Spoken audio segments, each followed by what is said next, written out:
আমরা সারা বিশ্বের সকল ক্রিকেট প্রেমী জনতাকে আহ্বান জানাবো, এই ভারতের মতো সন্ত্রাসমূলক রাষ্ট্রে খেলাকে বয়কট করুন।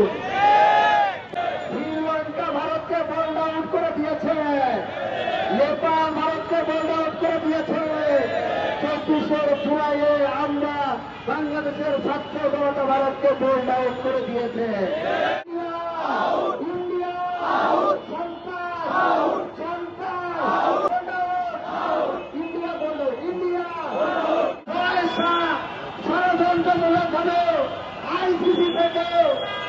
আইসিসিকে ইন্ডিয়ান ক্রিকেট কাউন্সিল বানিয়ে বাংলাদেশকে টি-20 বিশ্বকাপ খেলতে দেয় নাই। এই বয়সকে অনিচ্ছার সূক্ষ্ম কথায় নিয়োগ দেওয়া হয়েছে। তারা আজকে বিশ্ব ক্রিকেটের ধরন হিসেবে ছড়ি ঘোরানোর চেষ্টা করছে।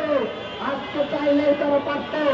আপনারা জানেন দীর্ঘ কত বছর ধরে পাকিস্তানে বিশ্বকাপ ক্রিকেট হয় না, বিশ্বকাপের আন্তর্জাতিক খেলা হয় না।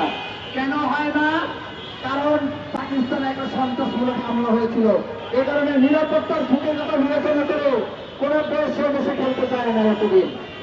তাহলে যে ভারতে সন্ত্রাসী হামলা হয়েছে, যে ভারতে বাংলাদেশের সংবিধান ক্রিকেটের মুস্তাফিজ খেলতে পারে নাই, সেখানে বাংলাদেশের পুরো 11 জনের একটা ক্রিকেট টিম কিভাবে খেলতে পারে?